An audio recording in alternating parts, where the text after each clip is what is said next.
sobre bolsa de valores, você já deve ter escutado que é tubarão contra sardinha, que o jogo da bolsa de valores é os grandes tubarões correndo atrás das sardinhas. Mas eu tenho que te dizer, você aprendeu errado. Essa é a maior falácia do mercado financeiro. Na bolsa, nem todos são iguais.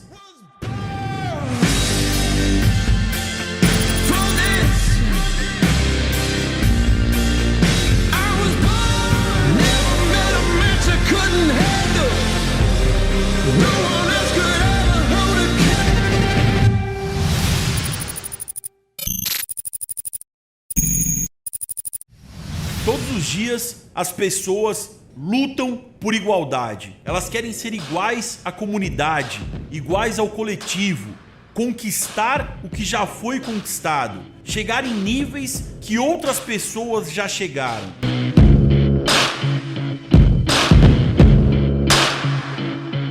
Mas eu tenho uma coisa para te dizer: no mercado não é assim. No mercado, os participantes não são iguais a você e você não vai ser igual a eles.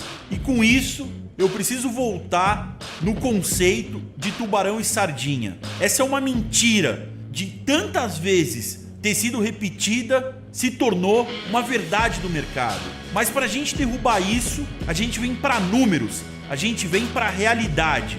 O mercado é dividido em pessoas físicas e pessoas jurídicas. Mas quando você trabalha as evidências, os fatos da bolsa de valores, você percebe que o número de pessoa física gira em torno de 10 a 20% de participação no mercado.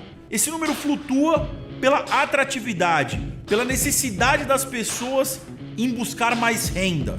Mas quando a gente trabalha esses números, 10%, 17% atualmente, você começa a perceber que se a gente juntar esses 17% das pessoas físicas, você percebe que sobrou 83% de pessoas jurídicas que são realmente donas do dinheiro do mercado. Esse número de 17%, 20% não tem capacidade de impactar preço, não desloca preço. Você realmente acredita que um grande tesoureiro com 250 milhões de reais, 250 milhões de dólares, está preocupado com o seu 1 contrato no mini dólar, com seus 5 contratos no mini índice ou com 10 mil ações suas da Petrobras? Ele pouco importa com o seu lote. O seu lote é apenas mais um no caminho dele. A grande briga, a grande verdade do mercado é tubarão querendo morder tubarão. As sardinhas simplesmente fazem parte do ecossistema do mercado. Mas a grande briga, a grande disputa é rentabilidade. É uma grande tesouraria, é um grande fundo buscando bater um benchmark, buscando bater um número além de outro participante do mercado. Porque todos estão buscando fundos. Eles precisam arrecadar dinheiro de várias pessoas, tanto as pessoas físicas quanto pessoas jurídicas. Elas investem em fundos de investimento. E quanto melhor, quanto mais rentabilidade esse fundo tiver, mais investimento, mais dinheiro vai ser colocado no jogo. Então, para isso, a gente precisa trazer a realidade do mercado, você sair do lado das sardinhas e realmente entender como funciona a briga dos tubarões no mercado.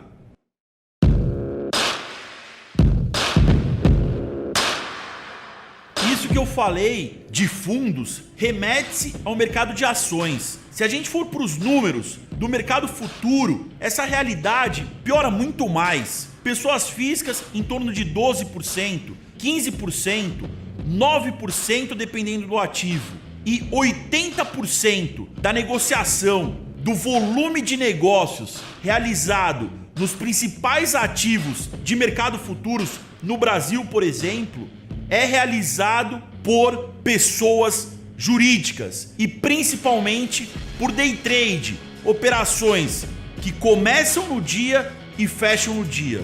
Com isso, 80% do volume negociado é encerrado no mesmo dia.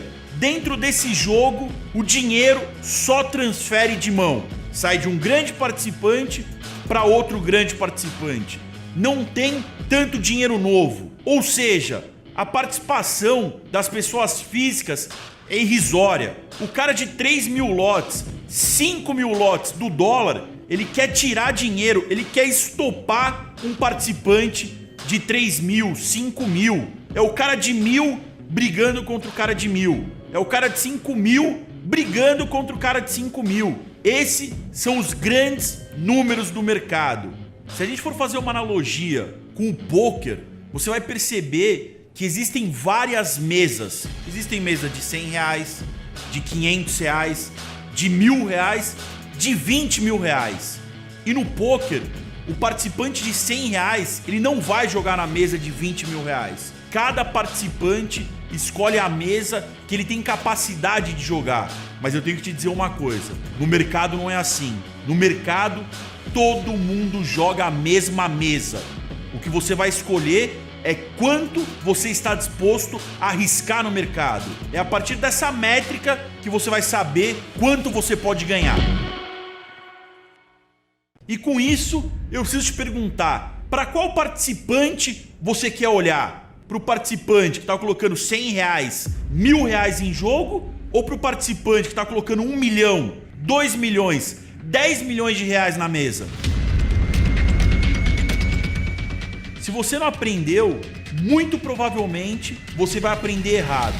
O animal que mais representa os grandes participantes do mercado não é o tubarão. E eu vou mudar isso. O animal que representa os grandes participantes é o elefante. Porque o elefante, no seu caminhar, ele deixa pegadas. E essas pegadas no mercado a gente chama de custo de execução. E esse rastro, o andar de um ou mais elefantes, gera uma oportunidade. E você deve estar se perguntando, mas qual oportunidade, André?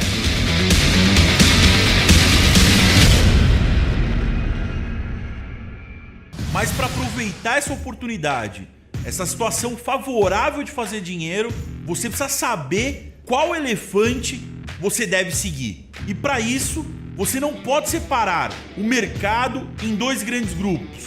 O grupo dos grandes e o grupo dos pequenos. Você aprendeu ou vai aprender errado que no mercado a tomada de decisão é baseado em duas escolas de análise. Análise fundamentalista e análise gráfica ou análise técnica. Se você já foi um pouco mais além, existe uma terceira escola que é a análise de fluxo de ordens.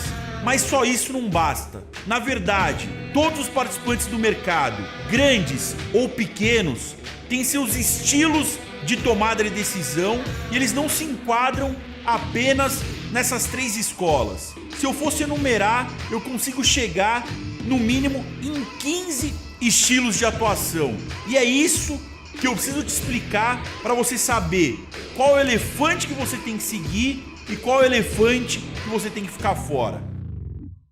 E como eu te disse, são no mínimo 15 estilos operacionais. A gente tem a tomada de decisão baseado na análise macrofundamentada. É uma análise que nem eu, nem você tem acesso. É uma análise que acontece fora da tela, fora dos gráficos. As empresas, os grandes fundos, as grandes tesourarias estão tomando decisão em uma outra esfera de informação. Além do macro fundamentado, nós temos participantes que operam baseado em correlação, ou seja, ele pode estar operando Vale do Rio Doce baseado no preço do minério de ferro.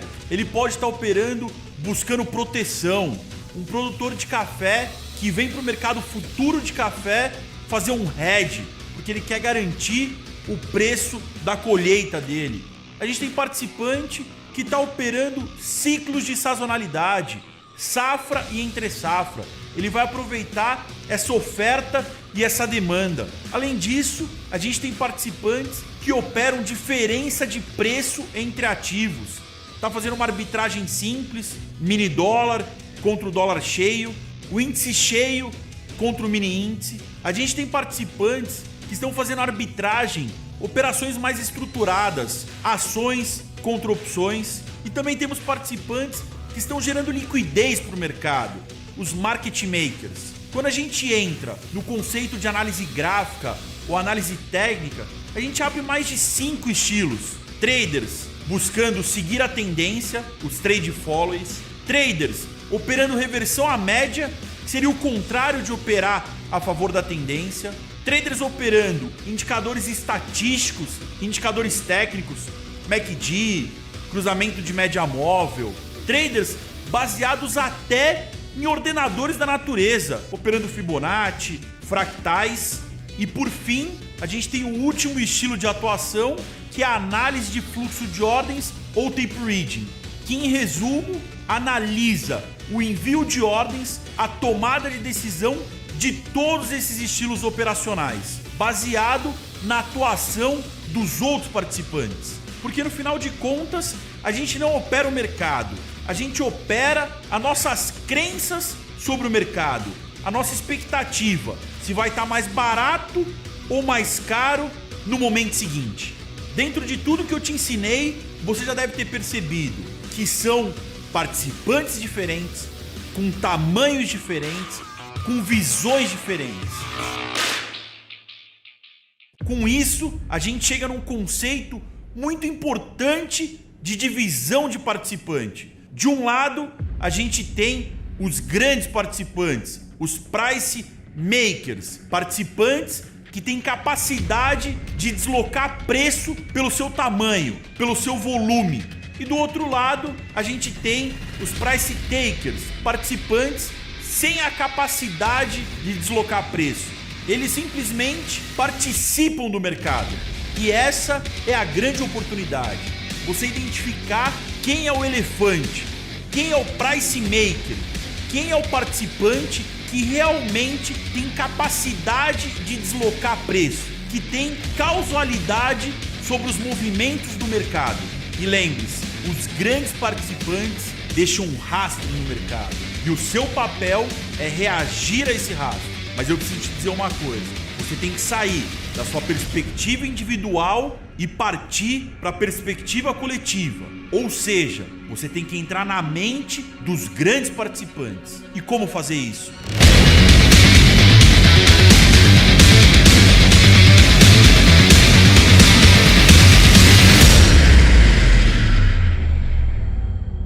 Para você entrar dentro da mente do price maker, você precisa entender o metajogo, que é o jogo dentro do jogo. Ou seja, quando um participante ele está tomando uma decisão não baseado somente nas regras do jogo ou nas suas estratégias. A tomada de decisão dele é baseado nas estratégias do outro jogador.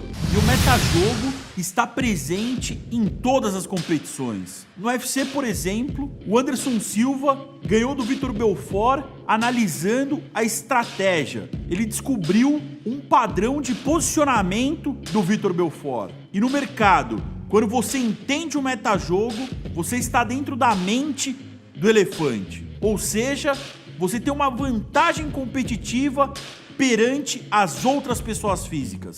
E para você dominar o metajogo, você vai precisar passar por 3 etapas. A primeira etapa é conhecer as regras do jogo, que pra gente é o conhecimento em microestrutura de mercado. A segunda etapa é o entendimento e a compreensão de como os participantes atuam, quais são as estratégias desses participantes. E a terceira, e mais importante, é você identificar a ineficiência na atuação desses participantes que realmente deslocam o preço.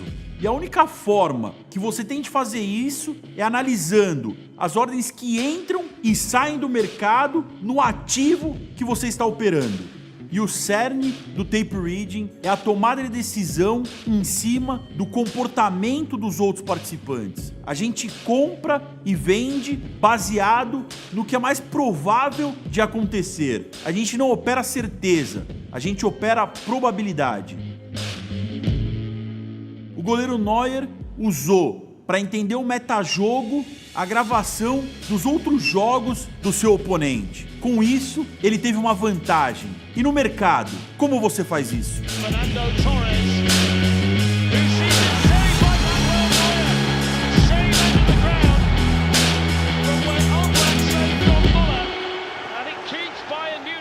O mercado é um jogo sequencial e o nosso papel é comprar barato e vender caro, ou vender caro e comprar mais barato. Você precisa que o mercado vá do 1 para o 5 para você ganhar dinheiro na compra, ou que o mercado volte do 5 para o 1 para você ganhar na venda. Mas como você consegue descobrir que o mercado vai se deslocar do 1 para o 5 ou voltar do 5 para o 1? Quem vai consumir essa liquidez? Quem vai fazer o preço andar nessa direção?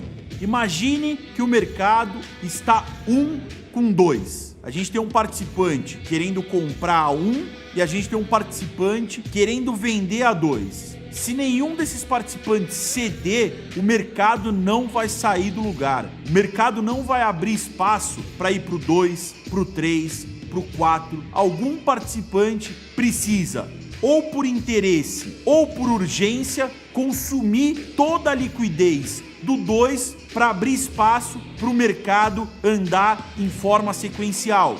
E para o 3, para o 4, para o 5 e para o 6. O nosso papel é identificar esse interesse e essa urgência na origem. A gente conseguir identificar esse provável deslocamento de preço e para que lado esse deslocamento de preço vai acontecer. E para isso, a gente tem que entender os participantes. E o conceito que mais se aplica a isso é o que a gente chama de assimetria de informação. Os participantes tomam as decisões no mercado baseados em interesse, em urgência, porém baseado nas informações que eles têm sobre aquele ativo que eles estão operando. A gente tem participantes que tomam decisão macrofundamentadas numa esfera fora da tela. E deixa eu te dar um exemplo. Alguns anos atrás, a PINCO, uma das maiores gestoras, dos maiores fundos de investimento do mundo, tinha 400 milhões de dólares para investir em países emergentes. E boa parte desse volume financeiro entrou no Brasil. A tomada de decisão do envio desses recursos para o Brasil foi baseado numa tomada de decisão de toda a equipe de análise, de todos os economistas, gestores de fundo da PINCO. Uma informação que a gente não tem acesso. Eles acreditavam que tinha um desequilíbrio de preço nos ativos do Brasil e enviaram esses recursos para cá. Mas até onde eles acreditam que esse desequilíbrio vai parar, a gente não tem como saber. A única coisa que a gente consegue identificar é a entrada desse grande fluxo na bolsa, nas ações ou no dólar. E como essa entrada de recursos é muito grande, o fluxo de dinheiro é enorme, eles não vão conseguir entrar no mercado num dia só, numa semana só. Eles vão precisar picotar essa entrada, picotar esse fluxo.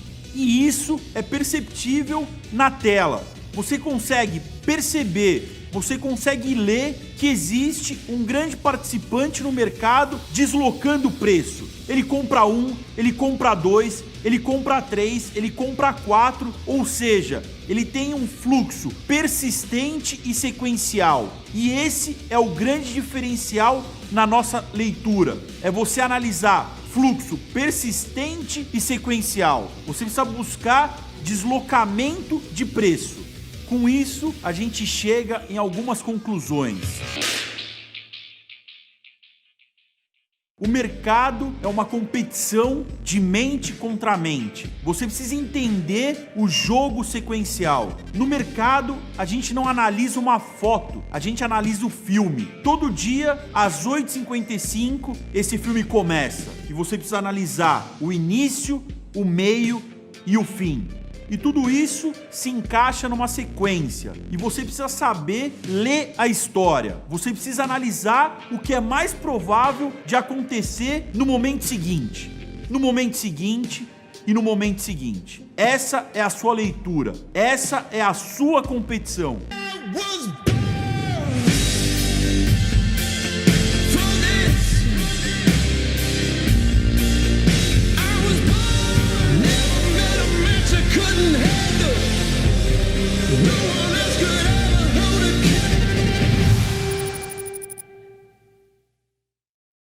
Imagina um torneio de pôquer, vários participantes, várias mesas e o dinheiro passando de uma mão para outra.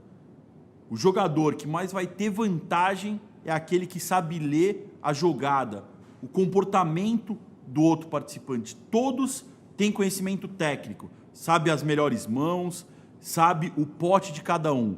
Mas quem realmente entrar na mente do outro jogador, ler o que ele está pensando, sobre o que ele está fazendo, é o que realmente vai ter vantagem. Isso é igual ao mercado. O dinheiro passa de uma mão para outra e no final o que sobra é o que jogou melhor o metajogo.